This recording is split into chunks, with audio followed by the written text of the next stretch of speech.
नमस्कार दोस्तों, यह कहानी मेरे बड़े भैया और मेरी आंटी के बीच की है। मेरे अंकल नहीं थे, इसलिए मेरी आंटी हमारे घर के पास में ही रहती थी। जब मेरे अंकल घर पर नहीं रहते तो मेरी आंटी हमेशा हमारे घर पर ही रहती थी, क्योंकि वह घर पर अकेली बोर हो जाती थी, इसलिए वह हमारे घर आ जाया करती थी। मेरे बड़े भैया मेरी आंटी को बहुत पसंद करते थे, लेकिन मुझे नहीं पता था कि एक दिन ऐसा कुछ भी हो जाएगा। हमारी ज़िंदगी में सब कुछ ठीक चल रहा था, लेकिन एक दिन मेरी भाभी घर पर नहीं थी। वह किसी काम से बाहर गई हुई थी। मैं भी बाहर ही घूम रहा था, लेकिन जब मैं घर आया तो मैंने देखा कि मेरे बड़े भैया और मेरी आंटी दोनों कमरे में। इसलिए आगे की मज़ेदार कहानी जानने के लिए वीडियो को लाइक करें तथा चैनल पर नए हो तो सब्सक्राइब ज़रूर करें और बेल आइकन पर क्लिक करना बिल्कुल ना भूलें, जिससे आगे आने वाली वीडियो आपको सबसे पहले मिलेगी। मेरा नाम पंकज है और मेरी उम्र अभी 23 साल की है और मैं अभी अपनी कॉलेज की पढ़ाई पूरी कर रहा था। मैं काफ़ी मजाकिया किस्म का लड़का हूँ। मेरे परिवार में बड़े भैया, मेरी भाभी और मैं रहते हैं। मेरे माता पिता 7 साल पहले ही गुजर गए थे। मेरे बड़े भैया का नाम मगन था और उनकी उम्र 30 साल की थी। वही भाभी का नाम जया है और उनकी उम्र 26 साल होगी। मेरे घर के पास मेरी एक आंटी जी रहती है और उनका नाम सरिता है। उनकी उम्र लगभग 35 साल की रही होगी, लेकिन दिखने में वह 25 साल की लगती थी। सरिता आंटी दिखने में बहुत खूबसूरत थी। वह किसी हीरोइन से कम नहीं दिखती थी। आंटी का एक लड़का और एक लड़की थी। लड़का 11वीं क्लास में पढ़ता था और लड़की 9वीं क्लास में पढ़ती थी। आंटी के हस्बैंड यानी कि मेरे अंकल जी का देहांत लगभग 4 साल पहले हो गया था। वह बहुत ही ज़्यादा शराब पीते थे और एक दिन नशे की वजह से ही उनका सड़क दुर्घटना में मौत हो गई। मेरी आंटी अब उदास रहने लगी थी। वह अपने घर से बाहर बिल्कुल भी नहीं निकलती थी और किसी से भी बात नहीं करती थी। वह घर पर अब अकेले रहने लगी थी। उनके बच्चे स्कूल जाते थे और वापस घर आ जाते थे, लेकिन मेरी आंटी कहीं भी घूमने फिरने भी नहीं जाती थी। वह सिर्फ अपने घर पर रहती थी। उनकी ज़िंदगी बहुत ही मुश्किल से चल रही थी, लेकिन हम मेरी आंटी को ऐसे नहीं देख सकते थे। इसलिए हमारे घर वालों ने सोचा कि आंटी को समझाया जाए, तो हम उनके घर गए और उन्हें काफ़ी देर तक समझाया, लेकिन वह हमारी बात बिल्कुल भी नहीं मान रही थी। वह कह रही थी कि वह उनके पति के घर को छोड़कर नहीं जाना चाहती, क्योंकि उनके पति की एकमात्र याद अब उनका घर ही है, लेकिन वहाँ रहकर वह अपनी पूरी ज़िंदगी नहीं गुजार सकती थी। इसलिए हमारे कहने पर कुछ दिन के बाद वह हमारे यहाँ रहने के लिए आई और उन्होंने हमारे पास में ही अपने लिए एक घर खरीद लिया, क्योंकि उनको पैसों की कमी नहीं थी, क्योंकि मेरे अंकल सरकारी नौकरी करते थे और अब उनका पेंशन आंटी को मिलने लगा था। आंटी बहुत ही सीधी सादी दिखने वाली महिला थी, लेकिन जब मैंने उन्हें एक दिन देखा तो मेरा ये विचार बदल गया। उनका हमारे घर हमेशा आना जाना लगा रहता था। भैया भाभी भी उनकी हमेशा मदद करते थे।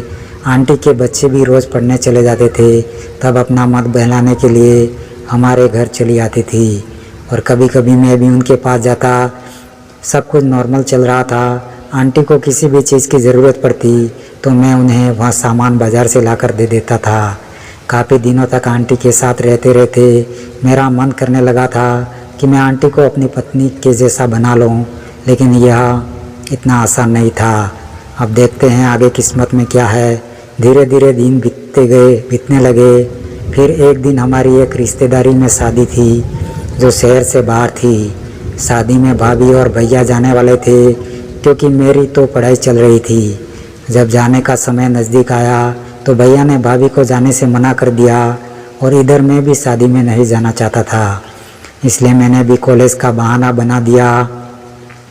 अब भाभी शादी में जाने के लिए अकेले ही बची थी, तो शादी के लिए भाभी अकेली चली गई। मैं भी कॉलेज जाने की तैयारी करने लगा। मैंने देखा भैया आराम से अखबार पढ़ रहे हैं, तो आज उनको ऑफिस जाने की भी जल्दी नहीं लग रही थी। मैंने सोचा ये तो रोज़ मेरे कॉलेज जाने से पहले ही चले जाते हैं, आज ऑफिस क्यों नहीं जा रहे हैं। तो मैंने उनसे पूछा, भैया आपको आज ऑफिस नहीं जाना है। वह इस पर बोला, नहीं भाई, आज मैं घर पर ही रहूँगा। आज मैंने ऑफिस से छुट्टी ले ली है। इतना सुनकर मैं जल्दी से नाश्ता करके घर से निकल गया और मैं कॉलेज की तरफ जाने लगा। रास्ते में जाते हुए मुझे सरिता आंटी मिल गई। वह बोली, बेटा कॉलेज जा रहे हो? मैं बोला, हाँ आंटी जी कॉलेज जा रहा हूँ। फिर उन्होंने भाभी के बारे में पूछा। मैंने उन्हें बताया कि वह शादी में गई है। तो आंटी ने ओके कहा और फिर हमारे घर की तरफ चल दी। मुझे थोड़ा अजीब लगा क्योंकि भाभी को ना होने पर भी आंटी हमारे घर जा रही थी। आंटी ज़्यादातर तभी आती थी जब उनको भाभी से कुछ काम होता था। फिर मैं अपने दोस्तों को कॉलेज जाने के लिए फ़ोन किया तो वो बोला, नहीं यार मुझे तेज़ बुखार है इसलिए मैं नहीं जाऊंगा। यह सुनकर मेरा भी मन अब कॉलेज जाने का नहीं हो रहा था। मैं अपने दोस्तों को मिलने चला गया और लगभग 1 घंटे तक उसके यहाँ रहने के बाद मैं वापस घर की तरफ जाने लगा। मैं जब घर पहुँचा तो दरवाज़ा लॉक नहीं था। मैं अपने रूम में गया और वहीं बैठकर अपना फ़ोन चलाने लगा। मैंने ध्यान दिया कि कमरे के बगल से मुझे कुछ आवाज़ सुनाई दे रही थी। मैंने जब अंदर देखा तो मेरी आंखों को विश्वास ही नहीं हुआ। वहाँ पर मेरे भैया और सरिता आंटी थे। वहाँ पर मैंने उन्हें कुछ बातें करते हुए सुना। मैंने सुना कि मेरी आंटी मेरे भैया से कह रही थी कि बेटा मेरे पति के जाने के बाद आप ही तो मेरे पति है। इस पर भैया बोले, यह तो मेरा फ़र्ज़ है। अब मैं भी समझ चुका था कि हमारे घर में क्या चल रहा है। उनकी बातें सुनकर मैं वहाँ से बाहर चला गया। कुछ देर में बाहर घूमने के बाद मैं वापस घर की ओर चल दिया। इस बार मैंने दरवाजे की घंटी बजाई तो दरवाज़ा आंटी ने खोला। मुझे लग रहा था वह घर जाने के लिए निकल रही थी। मुझे देखकर बोली, अरे बेटा जल्दी वापस आ गया। मैंने आंटी से कहा, हाँ आंटी जी आज मैं कॉलेज नहीं गया था क्योंकि कॉलेज जाने का मेरा मन नहीं किया। फिर मैंने उनसे कहा, यहाँ कुछ काम था? वह बोली, हाँ बेटा तेरे भैया से कुछ ज़रूरी काम था। इतने में वहाँ पर मेरे भैया भी आ गए। भैया बोले, पंकज मैं सोने जा रहा हूँ, तुम कुछ खा पी लेना। फिर वहाँ अपने रूम में चले गए और रूम में जाते ही सो गए। मेरी आंटी भी अपने घर चली गई। अब मेरा भी मन कर रहा था कि मैं आंटी को सब कुछ बता दूं। कुछ देर बाद मेरी आंटी का कॉल मेरे फ़ोन पर आया। वह बोली, पंकज तुम मेरे घर आ जाओ। मैं उन्हें कहा कि आंटी क्या हो गया? तो उन्होंने मुझे कहा कि तुम पहले जल्दी से घर आओ फिर तुम्हें बताती हूँ। मैं बोला, ठीक है आंटी मैं आ रहा हूँ। मैं उनके घर गया तो मैंने देखा वह अपने हॉल में बैठी हुई थी और अपने सर को पकड़कर बैठी थी। मेरे जाते ही वह बोली, तुम जल्दी मेडिकल से सर दर्द की दवा लेते आओ, मेरे सर में दर्द है। फिर मैं तुरंत मेडिकल गया और उनके लिए दवा ले आया। मैंने उनको सर दर्द की दवा दे दी। उसके 15 मिनट के बाद ही आंटी का सर ठीक हो गया। फिर उन्होंने मेरे लिए कॉफ़ी बनाई और हम दोनों मेरी पढ़ाई को लेकर बातें करने लगे।